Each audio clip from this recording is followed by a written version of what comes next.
ठाकरे पक्षाची मुंबईमध्ये सेना भवनात उद्धव ठाकरे यांच्या उपस्थितीत विधानसभा संपर्क प्रमुखांची बैठक पार पडली। पुढच्या 41 दिवसात आचारसंहिता लागेल, त्यामुळे जोमाने काम करा असे निर्देश यावेळी उद्धव ठाकरेंनी दिलेत। 4 ऑगस्ट ते 11 ऑगस्ट पर्यंत भगवा सप्ताहाचं आयोजन देखील करण्यात आलं। मुंबईमध्ये झालेल्या ठाकरे गटाच्या बैठकीमध्ये उद्धव ठाकरे यांनी विधानसभा संपर्क प्रमुखांना नवी मोहीम दिली।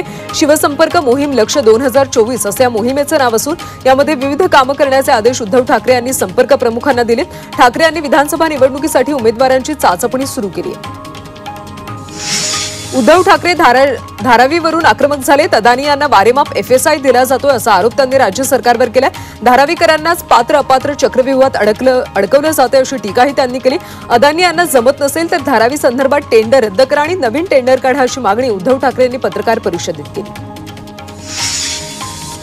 उद्धव ठाकरे यांनी घेतलेल्या पत्रकार परिषदेनंतर शिंदे पक्षाचे माजी खासदार राहुल शेवाळे यांनी पत्रकार परिषद घेऊन उद्धव ठाकरेंवर गंभीर आरोप केले। अदानी यांना स्पर्धक असलेल्या उद्योगपतीला फायदा व्हावा यासाठी पत्रकार परिषद होती का असा सवाल त्यांनी केला। पुण्याच्या डीपीडीसी बैठकीमध्ये पालकमंत्री अजित पवार आणि खासदार सुप्रिया सुळे यांच्यात नियमावरून वाकयुद्ध रंगलं। डीपीडीसी बैठकीमध्ये निमंत्रितांना प्रश्न विचारता येणार नाही असं उपमुख्यमंत्री अजित पवार यांनी सांगितलं। त्यावर आपल्याकडे जीआर असून खासदार म्हणून आपल्याला प्रश्न विचारण्याचा अधिकार असल्याचं सुप्रिया सुळे म्हणाल्या। विधानसभेसाठी शरद पवारांकडून जोरदार तयारी करण्यात आली। विधानसभेला महाविकास आघाडी एकत्र लढणार असून जागा वाटपासंदर्भात अद्याप चर्चा झालेली नाही, मात्र लवकरच तिन्ही पक्षाचे नेते बसून जागा वाटपावर चर्चा करू अशी माहिती पवारांनी दिली। लोकसभेसाठी राष्ट्रवादी काँग्रेस 1 नंबरचा पक्ष असल्याचं पवारांनी म्हटलं। खेडकर प्रकरणातल्या आरोपांवर शिवसेनेचे नेते रामदास कदम यांनी पहिली प्रतिक्रिया दिली आहे। खेडकर प्रकरणात माझ्यावर होत असलेले आरोप बिनबुडाचे आणि बदनामी करण्यासाठी असल्याचं रामदास कदम यांनी सांगितलं। वाढदिवसाच्या आज जाहीर माफी मागा अन्यथा कारवाईला सामोरे जा असा थेट इशारा संजय कदम आणि गंभीर यांना दिला। नांदेड जिल्ह्यातल्या देगलूर मतदारसंघाचे काँग्रेसचे आमदार जितेश अंतापूरकर आणि भाजपचे नेते संजय उपाध्याय यांची मुंबईमध्ये आकाशवाणी आमदार निवास इथं भेट झाल्याची माहिती मिळते। विधान परिषद निवडणुकीमध्ये ज्या 7 आमदारांनी पक्षाच्या विरोधात मतदान केलं त्यामध्ये जितेश अंतापूरकर यांचं सुद्धा नाव चर्चेमध्ये आहे।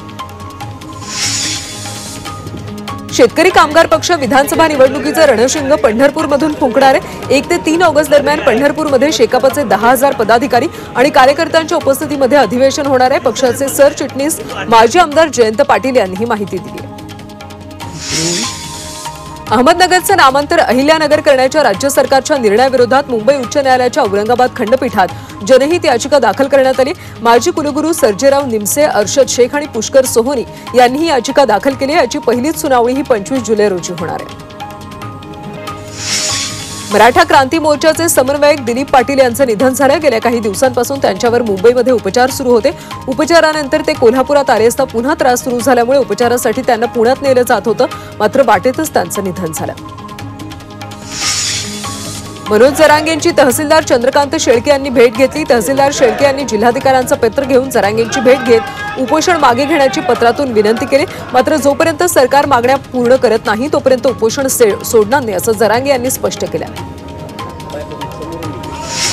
मराठा आरक्षणाचा प्रश्न सर्व राजकीय पक्ष विधानसभेपर्यंत झुलवत ठेवतील अशी प्रतिक्रिया प्रकाश आंबेडकरांनी केली। मराठा आरक्षणाबाबत राजकीय पक्षांची काय भूमिका आहे याबाबत मुख्यमंत्र्यांनी सर्व पक्षांना पत्र लिहिलं होतं, मात्र कुणीही उत्तर न दिल्यामुळे आंबेडकरांनी ही प्रतिक्रिया दिली आहे। महाराष्ट्रामध्ये धनगर समाज आणखी उग्र आंदोलन करणार असल्याचा इशारा भाजपचे प्रवक्ते गणेश हाके यांनी दिला। धाराशिवमध्ये धनगर आरक्षणाच्या प्रश्नासाठी गेल्या 6 दिवसांपासून आमरण उपोषण सुरू आहे। या उपोषणाला गणेश हाके यांनी भेट दिली। आरक्षणाचा प्रश्न जोपर्यंत हे मिटत नाही तोपर्यंत आमरण उपोषण सुरूच राहणार असल्याचं आंदोलनकर्त्यांनी म्हटलं। हिंगोलीतल्या कळमनुरीमध्ये प्रकाश आंबेडकरांच्या उपस्थितीमध्ये कार्यकर्त्यांचा मेळावा पार पडला। विधानसभेमध्ये काय करायला हवं यावर या मेळाव्यामध्ये चर्चा झाली। दरम्यान जरांगेंना 288 जागा लढण्याचा सल्ला देखील यावेळी आंबेडकरांनी दिला। पुण्यातल्या पौड कोर्टामध्ये मनोरमा खेडकर यांची पोलीस कोठडी 2 दिवसांनी वाढवली। या प्रकरणामध्ये जीवे मारण्याचा प्रयत्न केल्याचं कलम 307 लागू होत नाही, ते कलम काढून टाकावं। उर्वरित कलम जामीनपात्र आहेत, त्यामुळे पोलीस कोठडी वाढवण्यात येऊ नये अशी बाजू मनोरमा खेडकर यांच्या वकिलांनी मांडली। इंग्लंडवरून आणलेली शिवकालीन वाघनखं पाहण्यासाठी शिवप्रेमींनी गर्दी केली आहे। साताऱ्यातल्या छत्रपती शिवाजी महाराज संग्रहालयात ही वाघनखं ठेवण्यात आली। तब्बल 7 महिने ही वाघनखं साताऱ्यातल्या संग्रहालयात असणार आहेत। छत्रपतींच्या वाघनखांवरून संजय राऊतांनी सरकारवर हल्लाबोल केला। डुप्लिकेट लोकांना ही डुप्लिकेट मालाविषयी आकर्षण आहे। आम्हाला छत्रपतींच्या वाघनखांबाबत आदर आणि श्रद्धा आहे। हे महाराष्ट्रात निवडणुकीच्या तोंडावर वाघनख करतायत। आधी स्वतःची नख कापा आणि मग वाघनखांवर बोला, अशी टीका राऊतांनी केली। रायगडमध्ये महावितरणच्या विरोधात नागरिकांनी मूकमोर्चा काढला। वीज पुरवठा आणि बिलांच्या समस्येमुळे हे आंदोलन करण्यात आलं। तर 31 जुलैपर्यंत सुधारणा न झाल्यास तीव्र आंदोलन करण्याचा इशारा यावेळी आंदोलकांनी दिला। इंदापूरच्या रत्नपुरीमध्ये शेती महामंडळातल्या कामगारांच्या वारसदारांनी आमरण उपोषण सुरू केले। यावेळी वारसदारांना राहण्यासाठी 2 गुंठे जागा द्यावी, उदरनिर्वाहासाठी शेती करण्यास द्यावी, तसंच ऊस मळा पुन्हा सुरू करण्यात याव्या, अशा मागण्या करण्यात आल्या।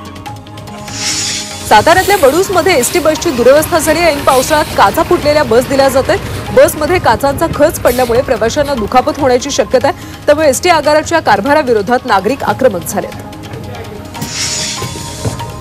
अहमदनगरमधल्या संगमनेरमध्ये झिकाचे 2 रुग्ण आढळल्यानं नागरिकांना सतर्क राहण्याचं आवाहन करण्यात आलं। 2 गरोदर महिलांना या आजाराची लागण झाली, मात्र या महिलांच्या प्रकृतीमध्ये कोणतीच बिघाड झालेली नाही। चंद्रपूर जिल्ह्यामध्ये वाघाने चरण्यासाठी आलेल्या बैलाची शिकार केली। चिचपल्ली भागातल्या वाघाच्या शिकारीची घटना आनंद शेगावकर यांनी कॅमेऱ्यात कैद केली। शिकार घनदाट झाडीत ओढून नेत वाघानं फडशा पाडायला सुरुवात केली। चंद्रपूर हा वाघांचा जिल्हा असला तरी पावसाळ्यात व्याघ्र दर्शन दुर्मिळ असतं। वाशिमच्या रिसोड शहरातल्या रस्त्यांवर मोकाट गुरांचा वावर वाढलाय। गुरांचे मोठमोठे कळप रस्त्यांवर हैदोस घालत असल्यानं वाहनधारकांना मोठा त्रास सहन करावा लागतो। तसंच नागरिक आणि लहान मुलांमध्ये देखील भीती पसरली आहे। त्यामुळे प्रशासनानं मोकाट गुरांचा बंदोबस्त करावा, अशी मागणी होती।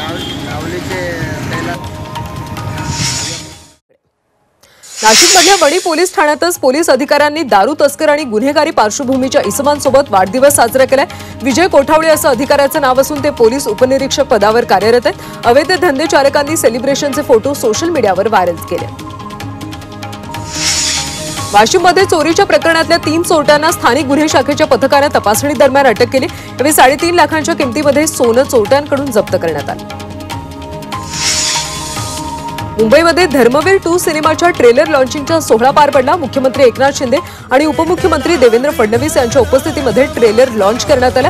धर्मवीर 2चे निर्माते मंगेश देसाई यांनी मान्यवरांचं स्वागत केलं। मराठीसह हिंदी भाषेत देखील धर्मवीर 2 चित्रपट प्रेक्षकांच्या भेटीला येणार आहे। 9 ऑगस्टला हा सिनेमा रिलीज होणार आहे।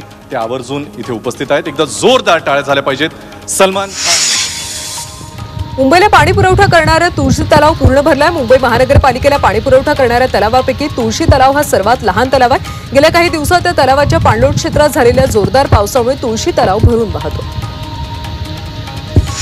मुंबईतल्या बोरिवलीच्या संजय गांधी राष्ट्रीय उद्यानातला एक व्हिडिओ सध्या व्हायरल होतो। मॉर्निंग वॉकसाठी गेलेले तब्बल 100 ते 150 ज्येष्ठ नागरिक वॉकवरून परतत असताना अचानक नॅशनल पार्कमधल्या ओढ्यामध्ये पाण्याचा प्रवाह वाढला। त्यामुळे सर्वांनी एकमेकांचा आसरा घेत त्या ओढ्यावरच्या ब्रिजवरून सावधगिरीनं ओढा पार करत स्वतःची सुटका करून घेतली। भंडारा जिल्ह्यात मुसळधार पावसानं हजेरी लावली। जिल्ह्यातले नदी नाले ओसंडून वाहतात। गोसेखुर्द धरणाचे 33 पैकी 33 दरवाजे उघडण्यात आले असून धरणातून 3687 क्युसेकनं पाण्याचा विसर्ग सुरू आहे। त्यामुळे नदीकाठच्या गावांना सतर्कतेचा इशारा देण्यात आला। कोल्हापूर जिल्ह्यामध्ये पावसाचा जोर वाढल्यामुळे सर्वच नद्या पात्राच्या बाहेर पडल्या। वेदगंगा नदीने देखील आपलं पात्र सोडलं असून निपाणी देवगड रस्त्यावर निढोरी गावाजवळ पाणी आले। काही हौशी मोटरसायकल्सवर या पाण्यातून जात आहेत। गावातले नागरिक देखील रस्त्यावर आलेलं पाणी पाहण्यासाठी गर्दी करतात। गोंदियामध्ये मुसळधार पावसामुळे चूलबंद नदीला पूर आला। दरम्यान शेतात काम करण्यासाठी गेलेले शेतकरी पुरात अडकल्यानं त्यांचं रेस्क्यू करण्यात आलं। यासाठी शेतकऱ्यांना शेतात जाताना खबरदारीचं आवाहन प्रशासनाच्या वतीनं करण्यात आलं। मुसळधार पावसामुळे चंद्रपूर जिल्ह्यातल्या उमा नदीला पूर आला। शहरातल्या वस्त्यांमध्ये पुराचं पाणी घुसल्यानं जनजीवन विस्कळीत झालं। उमा नदीला महापूर आल्यानं सर्व वस्त्यांमध्ये पुरानं वेढा घातला। या मुसळधार पावसामुळे चिमूर शहराकडे येणारे सर्व मार्ग बंद करण्यात आले। चंद्रपुरातल्या इराई धरणाची सर्व 7 दरवाजे 1 मीटरनं उघडण्यात आले। 462 क्युबिक मीटर प्रति सेकंद या वेगानं नदीपात्रात पाणी सोडलं जातंय। त्यामुळे नदीकाठच्या गावातल्या नागरिकांना सतर्कतेचा इशारा देण्यात आला।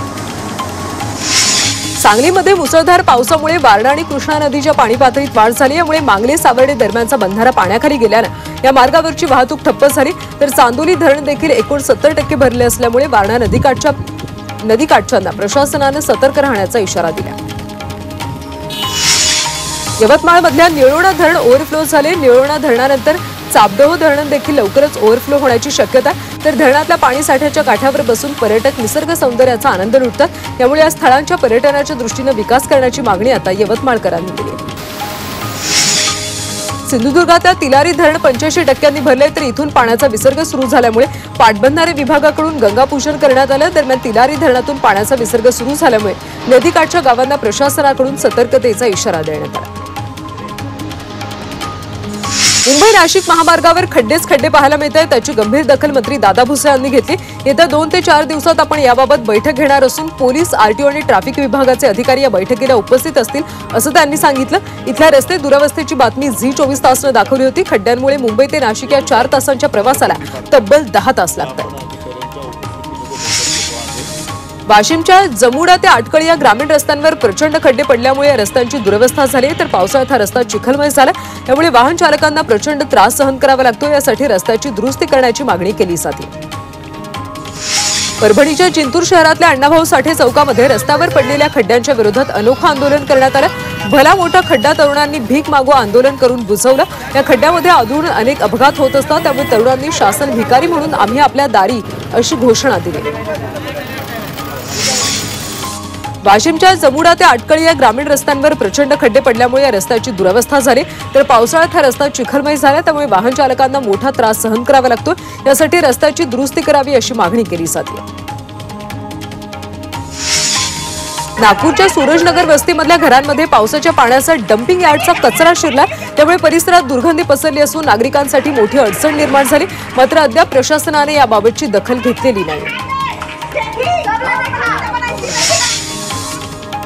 कल्याणच्या शिळफाटा महामार्गावर अवजड वाहनांना प्रवेश बंदी करण्यात आली आहे. मेट्रोचं काम सुरू असल्यामुळे या महामार्गावर वाहतूक कोंडीचं प्रमाण वाढलं, तर शालेय बस, रुग्णवाहिका यांना वाहतूक कोंडीचा जास्त फटका बसतोय. त्यामुळे महापालिका आणि वाहतूक विभागाच्या बैठकीत हा निर्णय घेण्यात आला.